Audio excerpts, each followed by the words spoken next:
देशातील सर्वात मोठ्या खासगी बँकांपैकी एक असलेल्या एचडीएफसी बँकेत मोठी खळबळ उडाली आहे। एचडीएफसी बँकेचे अर्धवेळ अध्यक्ष अतनु चक्रवर्ती यांनी आपल्या पदाचा अचानक राजीनामा दिलाय।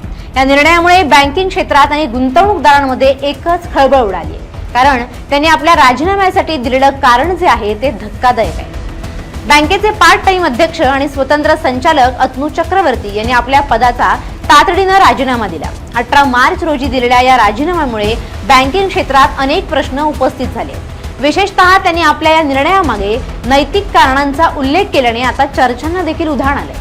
अतनु चक्रवर्ती यांनी आपल्या राजीनामा पत्रात स्पष्टपणे नमूद केलंय की गेल्या 2 वर्षात बँकेच्या अंतर्गत काही अशा घडामोडी आणि कामकाजाच्या पद्धती पाहायला मिळाल्या ज्या त्यांच्या वैयक्तिक मूल्यांशी आणि नैतिकतेशी सुसंगत नव्हत्या। याच कारणामुळे त्यांनी पद सोडण्याचा निर्णय घेतलाय। मात्र या राजीनाम्यामागे इतर कोणतंही मोठं कारण नसल्याचं देखील त्यांनी स्पष्ट केलंय। चक्रवर्ती यांच्या राजीनाम्यानंतर लगेचच भारतीय रिझर्व्ह बँकेनं एचडीएफसी बँकेच्या प्रस्तावाला मंजुरी दिली असून केकी मिस्त्री यांची 19 मार्च पासून पुढील 3 महिन्यांसाठी हंगामी पार्ट टाइमचे चेअरमन म्हणून नियुक्ती करण्यात आली आहे। या संक्रमण काळात बँकेच्या कामकाजात स्थिरता राखण्याची महत्त्वाची जबाबदारी आता त्यांच्यावर असणार आहे। अतनु चक्रवर्ती यांनी 2021 मध्ये बँकेच्या बोर्डात प्रवेश केला होता। त्यांच्या कार्यकाळात एचडीएफसी बँक आणि एचडीएफसी लिमिटेड यांच्यातील ऐतिहासिक विलीनीकरण पार पडलं, ज्यामुळे ही बँक देशातील दुसरी सर्वात मोठी बँक बनली। मात्र या विलीनीकरणाचे पूर्ण फायदे अद्याप समोर येणं बाकी असल्याचंही त्यांनी आपल्या पत्रात म्हटले। या राजीनाम्याचे पडसाद शेअर बाजारातही उमटले। अमेरिकन डिपॉझिटरी रिसीट्स मध्ये सुमारे 3% घसरण नोंदवण्यात आली आहे।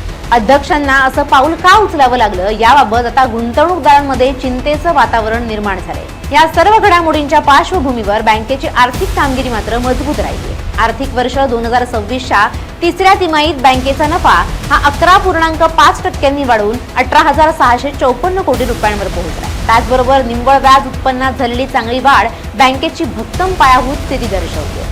ब्रोकरेजच्या मते एचडीएफसी बँकेच्या अध्यक्षांचा राजीनामा अशा वेळी आलाय जेव्हा बँक आधीच स्थूल आर्थिक अनिश्चिततेचा सामना करते आणि या राजीनाम्यामुळे नजीकच्या काळात स्टॉकवर दबाव येऊ शकतो। ब्रोकरेजच्या मते चक्रवर्ती यांनी नमूद केलेल्या मूल्य आणि नैतिकतेमधील विसंगतीमुळे संचालक मंडळ आणि व्यवस्थापन यांच्यातील ताळमेळाबद्दल चिंता वाढली आहे। त्यांनी कोणत्याही गैरप्रकाराचा आरोप केला नसला तरी परिस्थिती स्पष्ट होईपर्यंत नकारात्मक भावना स्टॉकवर दबाव आणू शकते।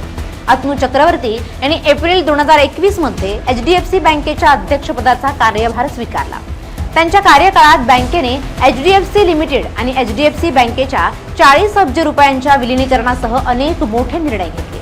तथापि गेल्या 2 वर्षातील त्यांच्या कृतींबद्दल आता त्यांना नैतिक प्रश्नांना सामोरं जावं लागतंय। एचडीएफसी बँकेने अतनु चक्रवर्ती यांचा राजीनामा स्वीकारल्याची घोषणा केली आहे। इतकंच नव्हे तर बँकेचे माजी उपाध्यक्ष असलेल्या केकी मिस्त्री यांची बँकेचे अंतरिम अर्धवेळ अध्यक्ष म्हणून नियुक्ती देखील करण्यात आली।